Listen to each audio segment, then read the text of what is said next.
Hello, my friend. Today, what we're going to be doing is making sure that you've set up your Meta Business Manager account correctly so that you are able to properly run Facebook and Instagram ads to grow your Spotify as an artist. So this is meant to be more of a checklist of making sure that things are set up correctly as opposed to a complete walkthrough of the setup process. And the main reason for that is that Meta is constantly changing things up, so it doesn't really make sense to have just one dedicated process because things will naturally keep changing. And another important reason is that depending on which tools you end up using, whether it's different website or music link tools, or how you are hosting your custom website domain, things are going to look a little bit different for you. So this is going to be a nice way to make sure that each step is being done correctly, but do keep in mind that there will be a little bit of having to figure things out, so definitely be patient with this step. It's the most technical and annoying, painful step that there is, to be honest. But thankfully, if you can just take your time getting through this and make sure you've done it correctly, this is the most technical thing that you're going to have to do, and it's all downhill from here. So just a bit of a warning that it will get a little technical and it can get quite frustrating, but it is the worst part, and once it's set up, you're good to go, thankfully. For the rest of this video, we'll be following along with a step-by-step checklist that I've built for you to make this process just a little bit easier. Each step can be unfurled so that you can learn a little bit more about that step, and it actually may include a small dedicated mini tutorial for each lesson as well to make things even easier. If you'd like to get a free copy of this step-by-step checklist, there will be a link in the description below. So with that said, let's jump on into this. Before you begin, make sure that you have a Meta Business Manager account, a working credit card, an Instagram business account for your artist, a Facebook page for your artist, a domain name, which would be something like www.yourartistname.com, as well as a website or a music link that is connected to your domain name. If you need help setting up any of these things, the checklist below will have links that you can click on to get any of these individual items set up. In terms of actually having Instagram profiles and a Facebook page, you actually don't need to be super active on any of these. It's particularly not encouraged to be very active on your Facebook page because it's kind of a dead social media platform, but Meta ads do run through Instagram business accounts and Facebook pages. So you do need these created as well. So the very first step that you're going to want to do is make sure that you verify your identity to Meta inside of the business info section of the business settings. So once you're in the Meta Business Manager account, you can go over to these three dots at the top and head over to the business settings area. And from here on the left-hand side, you're going to want to scroll down and go to business info. And it's recommended that you go ahead and fill out as much of this information as possible. Particularly if this is a brand new account, you're going to want to give Meta as much information about you as possible so they know that you're legit and they won't ban your account or deactivate your account or anything like that. In addition to this, you're also going to want to verify your business manager email. There should be an option to resend that email from the business info section here. And it's also recommended that you turn on two-factor authentication as well. The next step is to connect and assign all of your accounts together. So what you want to do is head over to the top, over into the user section and click on people. And you're going to want to go to yourself and make sure that you press add assets. And you want to select as much assets as possible. In every option possible, you want to make sure that you give yourself full access. Just want to go through this process, go through each and every single tab, giving yourself access to absolutely everything that you possibly can. This is just going to make things a lot easier as you're going forward. So go through the pixels, connect that to yourself as well. You just click on one of these things and then turn it on. You're going to want to give yourself full control in every single instance possible. Scroll down, do that for your Instagram account. Anything on this page that you can give yourself access to, go ahead and give yourself full access and then press the blue Save Changes button at the bottom right. You'll also want to click through each of the items on the left hand here to make sure that you can't connect anything else. So if you go over to partners, you shouldn't need anything here. If you go down to system users, you shouldn't need anything here.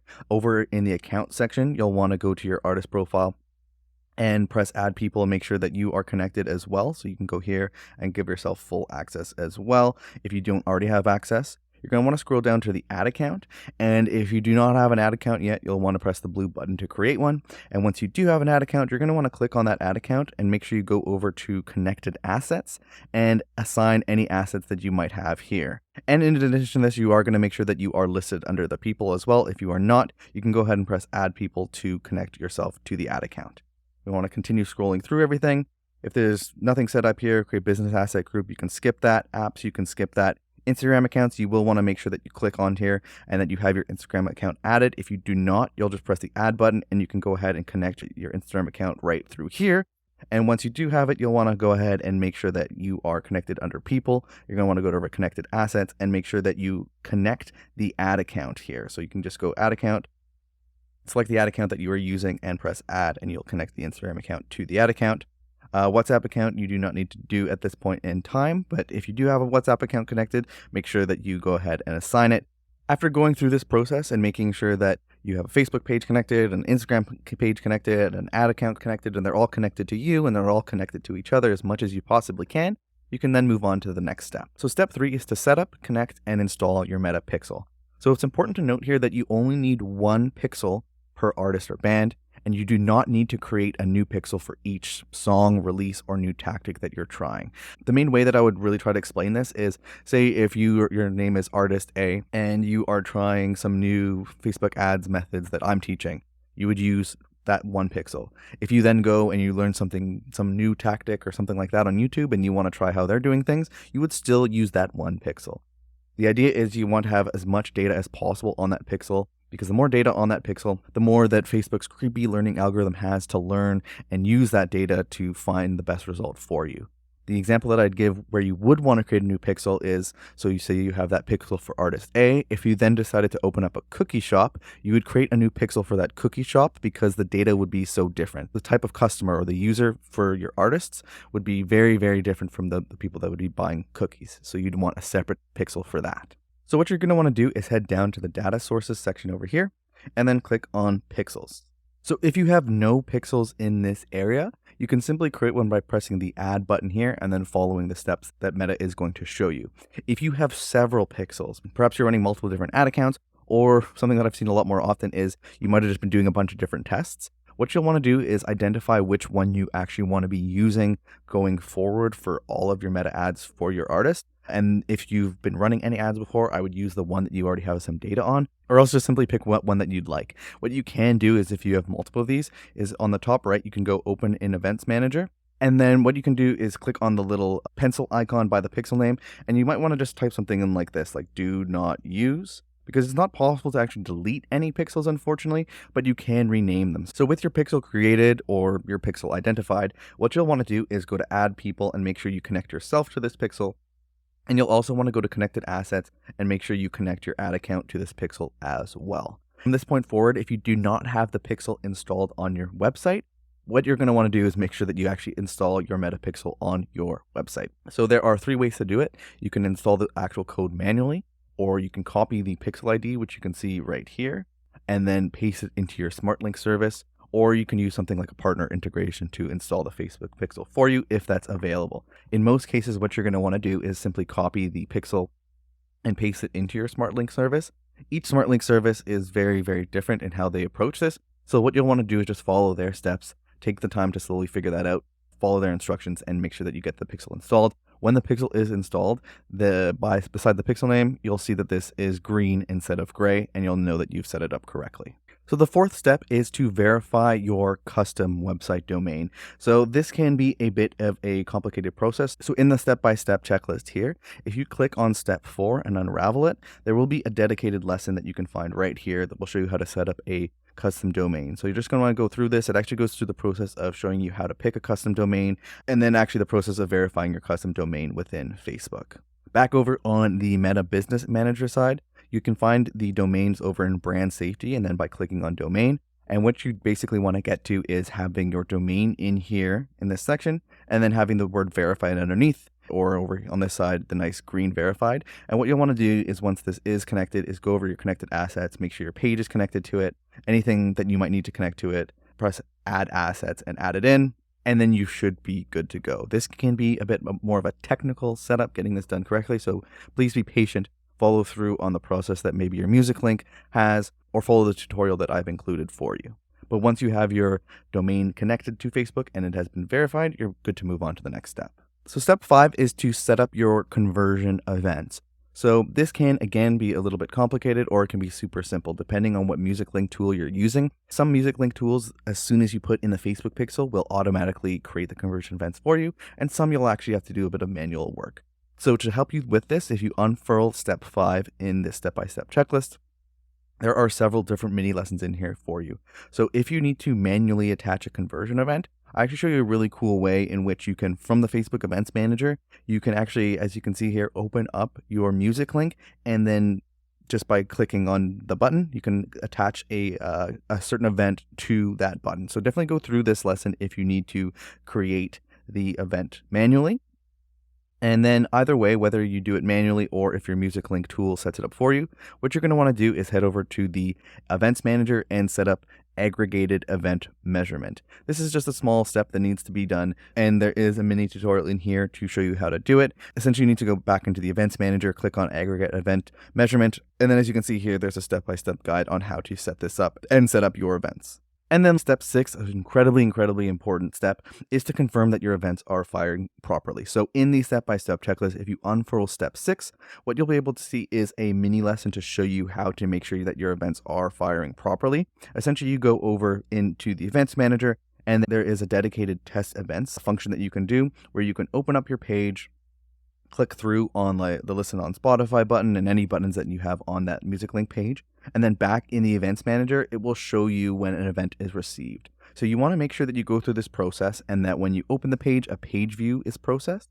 And you also want to make sure that when you click on the Listen on Spotify button, either a view content shows up, or if there's some kind of custom event that is set up for your Music Link, you're going to want to make sure that a unique event essentially fires when you click on that Listen on Spotify button. This will confirm to you that your pixel is set up correctly and that your events are triggered correctly, so that when you are running Facebook and Instagram ads, Meta will be able to properly track the events for you and then optimize around that event so they get as many more of those people as possible. We are going to set you up with some basic custom and lookalike audiences inside of the Ads Manager. You can go to the hamburger menu on the left side.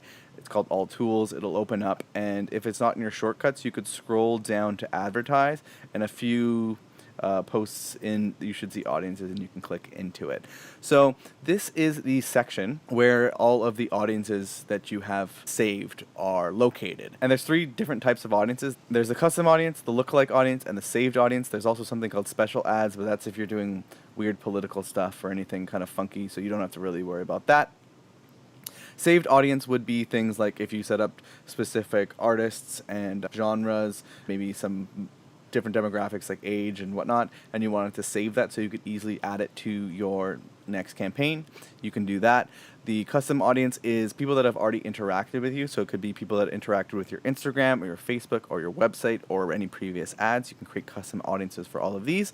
And then a lookalike audience is actually an algorithmic expansion of one of those custom audiences. So Facebook will look through the custom audience that you've created, all the people inside it, and try to find people that are similar to those people using the Facebook ad data that it has access to, which is quite a lot. So to get started, what you're going to want to do is move over to the left-hand side, this big blue button. You click it, it'll drop down, and what we're going to want to do is start by making a custom audience. So go ahead and click Custom Audience, and one of the first easiest ones to do is definitely the Instagram engagement. So what we'll do is we'll click Instagram account, and we will then press Next. The easiest thing to set up right off the bat is a simple one who's engaged with you in the last year or so. So the source is the page that you have access to, and make sure that you select your Instagram account here.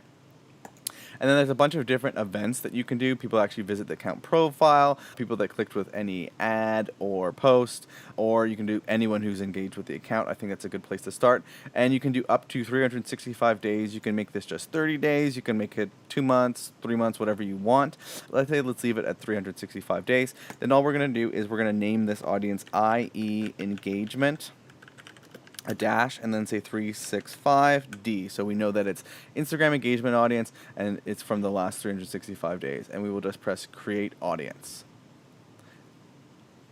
Then what we are going to do is you can say create audience and press lookalike audience. And then what you're going to want to do is look for that source. And it might start with the value-based sources. You just need to click other sources to show it up. And for me, I originally called it IE, Instagram engagement, and I wrote in 1 year. So you just click it, and it'll select that source. And now what you can do is you can create a lookalike audience. So usually what I'll do is I will make it just the 1%, but you can obviously test by having 2%, 3%, but I really wouldn't go too far up, because the higher the percentages, the more people will be in the audience, but the less specific those people will be, because Facebook will be trying to make a larger audience, and it will need to find people that aren't as specific in order to fill up that audience size. So then all you need to do is press create audience, and then it'll automatically create a new lookalike, and I'll show you what that kind of looks like over here. It'll usually say something like lookalike, it'll have the percentage, and then it'll have the original audience name. So that is basically the steps to create your first custom and lookalike audience. What I would do next is I would create audiences based on website. So anybody that's visited your website, and the way that Facebook knows this is by that pixel that you've already installed onto your website. Basically the Facebook pixel will see when people arrive, and it will then track them. You can also do customer list. So if you have, for some reason, a list of emails, maybe people that have purchased from you, that would be super useful if you had that. You can do that. And then in addition to Instagram account, you can also do Facebook page. There's a few other ones that you can do as well, but to start, I would definitely do Instagram, website, and Facebook page, and if there's any customer list, if you have it. Beyond that, the other most important ones will be video. You can actually do people that have watched certain percentages of videos, and that'll be useful once you start running some ads. You can send the new ads to people that have seen your previous ads, which is super useful. But again, to start, we'll do website, we'll do Instagram account, and we'll do Facebook page. So next up, your action items will be to create the Instagram engagement custom audience, the Facebook page engagement custom audience, and the all website visitors custom audience. Then create lookalike audiences based off of those. So you should have 3 custom audiences and 3 lookalike audiences. And lastly, as an extra tip, if you need help setting things up, there's a link here where you can get free help directly from Meta. They're able to help you through the entire stage of running ads, really, but I think they're most important during this technical setup stage. And the reason for that is it's all kind of standard fare, and they've seen it 1,000 times. Unfortunately, when you are starting to run ads, they may be less helpful because they're most likely going to just try to get you to spend more money on your ads, and they're going to try to push you in the direction of some features that might not be as useful for independent artists that are running a lot lower budget ads. But during this kind of account setup stage, they can be really, really helpful. So I definitely would recommend getting some free help from them directly if you need any help in setting any of this technical stuff up. So those are the steps that you'll need to follow to make sure that your Meta Business Manager account is set up for Spotify success. You're going to want to make sure that you go through this nice and slow, make sure that everything's set up correctly. You're seeing verified, you're seeing green dots on things, and that most importantly, that you are confirming that your events are firing properly. Again, this is the most technical, annoying, pain in the butt process. But fortunately, once you've set up your Meta Business Manager account correctly, you do not need to do this again. You do not need to fuss with any of this stuff again. So I definitely encourage you to take your time, do extra research if you need to make sure that each step is done correctly. Because again, once it's done, and you don't need to worry about with any of this technical stuff anymore. And again, if you do need extra help, there is a link in the step-by-step checklist below that you can use to get in touch with Meta to get some help with all this technical, annoying stuff. So with that said, hopefully you found this video useful. Like and subscribe and all that good stuff if you did. Good luck on your next release, and I'll see you in the next video, my friend. Have a good one.